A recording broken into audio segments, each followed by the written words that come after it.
రాజేశ్వర రెడ్డి అధ్యక్ష నాకు 2 నిమిషాలు కాకముందే వాళ్ళు అర్ధగంట మాట్లాడితే నేను ఏం మాట్లాడాలి అధ్యక్ష? మీరు మాట్లాడే అవకాశం ఇవాళ పార్ట్ బిలో దయచేసి పల్లారాజేశ్వర రెడ్డి గారు మీరు డిమాండ్ కన్ఫై అయ్యి మాట్లాడండి. డిమాండే మాట్లాడుతుంది సార్. రెవెన్యూ గురించి నేను డిబేట్ కావట్లేదు సార్.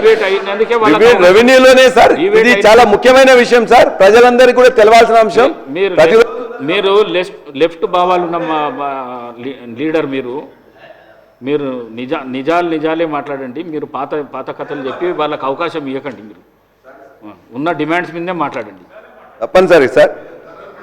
ఒకటి వాస్తవం, ఇవాళ ఏదైతే మీరు దుర్మార్గం అంటున్న ధరణిలోనే ఈ రోజున 70,60,000 మంది ఖాతాల్లో 1,55,97,000 ఎకరాలు ఉంటే వాళ్ళకి సంబంధించింది ఎక్కడైనా ఇష్యూ వచ్చిందా మీరు తెలుసుకోండి. ఒకటి. రెండోది, ఇదే దాని ప్రకారం రైతు భరోసా, రైతు బీమా మిగతా ఇస్తుందా లేదా కూడా మీరు దయచేసి మీరు రిప్లైలో ఆన్సర్ చేయండి. రెండోది 16.5 లక్షలు ఉన్న పార్టీ బిలో పెద్ద వాళ్ళు ఎవరు లేరు అధ్యక్ష. చిన్న వివాదాలు ఉండే, కోర్టు కేసులు ఉండే, ఇన్ఫర్మేషన్ లేకుండే, వాటిలో కూడా ఇవాళ 14 లక్షల మందికి వాళ్ళకి హక్కులు వాళ్ళ దాని మీద కల్పించబడ్డాయని చెప్పి కూడా మీ ద్వారా ఈ సభకు తెలియజేస్తున్నా. 1,42,00,000 ఎకరాలు ఉంటే ఇలా 1,56,00,000 ఎకరాలకు ఇలా పాస్బుక్లు ధరణి ద్వారానే ఇవాళ కూడా ఇస్తున్నారని చెప్పి కూడా మీ ద్వారా తెలియజేస్తున్నా అధ్యక్ష. వారు చెప్పిన మ్యూటేషన్లో వారు చెప్పింది ఏంటి, ఇంతకుముందు మ్యూటేషన్ అనేది రిజిస్ట్రేషన్తో పాటు జరిగేది, ఇంతకుముందు ఇబ్బంది అయ్యేది. వారు ఇప్పుడు ఏం పెట్టారు అందులో, ఇవాళ ఆ ఎంఆర్ఓ సంతృప్తి చెందితేనే ఆ మ్యూటేషన్ జరుగుతుందని చెప్పేసి అది చెప్పిండ్రు. అది సరైనది కాదని చెప్పి మా అభిప్రాయంగా చెప్తున్నాం. ఇంకోటి ఇప్పుడే చెప్పిండ్రు మంత్రి గారు, ఫైనాన్స్ మినిస్టర్ గారు, అనుభవదారు కాలంలో అనేక మందిని పెట్టి అది చేసిండ్రు, అది అనుభవదారు కాలం కరెక్ట్ కాదని చెప్పి కూడా చెప్పిండ్రు. మరి మళ్ళా ఎందుకు అనుభవదారు కాలం చేస్తున్నారు అధ్యక్ష? ఈ భూభారతిలో అనుభవదారు కాలం మళ్ళా తీసుకొచ్చిండ్రు. ఇవాళ అనుభవదారు కాలం తీసుకొచ్చి మళ్ళీ ఒక దుకాణం తెరుస్తున్నారు అధ్యక్ష. అదేవిధంగా అధ్యక్ష పల్లారాజేశ్వర రెడ్డి గారు సభను తప్పుపట్టి అనుభవదారు కాలం ద్వారా వచ్చిన హక్కులన్నింటినీ కాలరాసి ధరణిని తీసుకొచ్చారు. అది కరెక్ట్ కాదని చెప్పాను నేను ఎందుకు చెప్తున్నాను కూడా ఉంటున్నాను అధ్యక్ష. అనుభవదారు కాలం ఎందుకు ఉండాలని కూడా చెప్తున్నాను అధ్యక్ష. మనకి స్వాతంత్రం వచ్చే నాటికి, మరీ ముఖ్యంగా తెలంగాణ ప్రాంతంలో ఆనాటి నిజాం పరిపాలనలో రాజు దైవాంశ సంభూతుడు, భూమంతా వారిదే, ఎవరికి హక్కులు లేవు. మొట్టమొదటిసారి హక్కులు లేవు కాబట్టి అడ్డగోలుగా మీరు కట్టేటువంటి భూమిపై కట్టే పన్ను పండించే పంట కంటే కూడా ఎక్కువ వేసి రైతులు ఇబ్బంది పెడతా ఉంటే ఆ వెట్టి చాకిరిలోంచి వచ్చిన ఉద్యమమే మనం అనుకునేటువంటి సాయుధ రైతాంగ పోరాటం.